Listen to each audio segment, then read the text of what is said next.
This is Optimal Relationships Daily, episode 785, My Single Greatest Achievement, by Vitaliy Katsenelson of Contrarian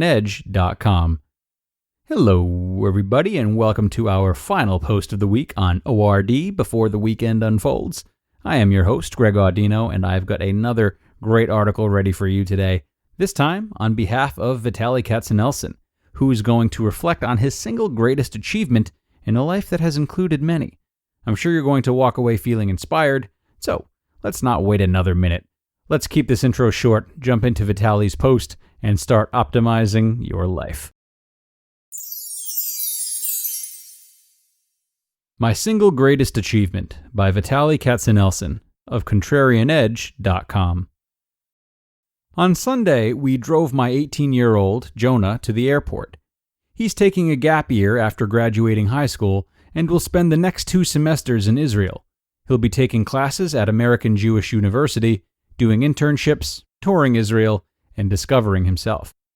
After we hugged Jonah and put him on the plane, my wife looked at my daughters, Hannah, 13, Mia Sarah, 5, and said, "You're not going anywhere. You will be home-colleged." I share my wife's sentiment. Intellectually, you know that your kids will grow up, but you want to slow down the process as much as possible. Still, you know this day will come, and the only thing you can do is spend as much time as you can with them while they still live under the same roof as you. And when the time comes for them to leave, you just don't want to let them go. After we dropped Jonah off, my wife and I took our daughters to Vail for a day, where I drowned my sorrow in pasta and ice cream. I almost never eat either. This was a major off-the-wagon moment for me. When your kids leave for college, you somehow get to look back at your life through a different lens. You start asking yourself, did I spend enough time with them? Before Jonah boarded the plane, we exchanged letters. It was his idea. My wife and I wrote a letter to him, and he wrote one to us and his sisters. There was a paragraph in his letter that put tears in my eyes. Quote, "Thank you for using your time to create great memories with me while still balancing everything else that you do. A while ago, you read a book about Warren Buffett. In this book, it talked about how Warren wished he had spent more time with his kids. You were worried that you weren't spending enough time with me. Don't worry. I can happily say that you were and are a great father. I have never in my life felt that you didn't spend enough time with me." End quote. This stands above everything else I have accomplished in my life. Everything else feels somehow temporary and insignificant. I remember when Jonah was a few years old. I held his tiny hand and I was thinking, what will he be like when he grows up? I was trying to picture him as an adult. I could not. Now I see an adult, standing at 6'4", with a deep voice, a great sense of humor, curly hair, and a kind heart. Today, I look at my 2 girls and try to imagine them growing up. Just like with Jonah, I cannot. But they will. I have only 5 and 13 years left before Hannah and Mia Sarah leave home. And though it feels far off, the time will fly, just like it did with Jonah. Now, I want to set new, higher standards for myself when I spend time with my kids. I recently read that attention is the currency of time. I want to make sure that when I spend time with my girls, I am there with them 100%, not thinking about a stock or a book I just read, but giving them my full attention. Personal finance article follow-up. I wanted to add an important point that I forgot to include in my personal finance article.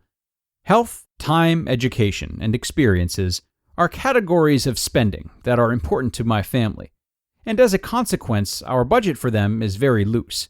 But just because they are important to us does not mean that they should be important to all my readers. Not at all. We are different. We have different values, different financial situations, and are at different stages of our lives. My categories were examples of my family's conscious choices. Here's another example. I have a friend. He's divorced and has a 21-year-old son he is very close with. He is a personal trainer and chooses to work 20 hours a week. He lives in an apartment that is slightly bigger than his car and that he shares with a roommate. His son lives on his own. He doesn't eat out much and generally leads a very modest day-to-day lifestyle. But he loves traveling. A couple times a month, he takes a 3-day trip with his son to a new place in the U.S. They stay in cheap $60 motels. I get the feeling that spending time with his son is the main reason why he loves to travel. He also enjoys the experience of driving, and despite his modest income, leases a $35,000 car every 2 years.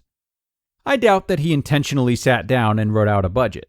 But he made a budget through intentional prioritization of his spending, elevating things he values and enjoys, travel and driving, and de-emphasizing things that are less important to him, like food and size of his dwelling. At this point in his life, he chooses to work just enough to cover his very limited needs. And here's the best part. He is incredibly happy. Just as a reminder, happiness equals reality minus, properly calibrated, expectations.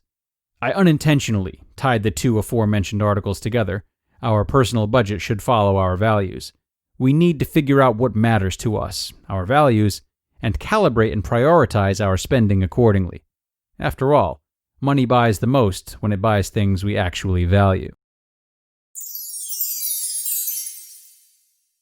You just listened to the post titled, My Single Greatest Achievement by Vitaliy Katsenelson of Contrarianedge.com.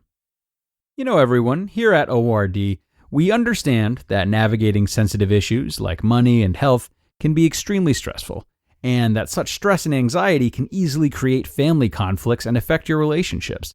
So before that happens, know that BetterHelp is here to help you cope with your emotions. BetterHelp assesses your needs and matches you with a personal licensed professional therapist, providing a private online environment for you at your own convenience. They have professional counselors specializing in depression, family conflicts, grief, and more to help you. And so many people have joined that they're even recruiting additional counselors in all 50 states. BetterHelp is not self-help. It is professional counseling where everything you share is confidential. Everybody, I want you to start living a happier life today. As a listener, you'll get 10% off your first month by visiting betterhelp.com/ORD. Join over 1 million people taking charge of their mental health. Again, that's BetterHelp, HELP.com/ORD. Thank you so much to Vitaliy for a wonderful post and for sharing his wonderful realization about what achievement really means to him and for many others. If you know much about Vitaliy, you know that he's a successful guy who has had many different ventures. I won't get into his whole bio, but with that being said, I think this article underhandedly highlights the fact that although we only have so much time, we can still harvest great family relationships while also making time for ourselves and fulfilling our own desires. One might argue that it's self-fulfillment that fuels us to do better by our family members, actually, whether we have lofty personal goals or find simpler pleasures in life, like Vitaliy's friend, who he referenced at the end of the article, a portion I particularly enjoyed. It's not one or the other, my friends. It is being aware of your values, making them the focal point, and eliminating the nonsense around them. And that is how we are going to end this week. A lot to think about, and hopefully some good reflection for you all this weekend. I hope you all have a great few days to unwind and relax, and I will be back with you on Monday with another post and where your optimal life awaits.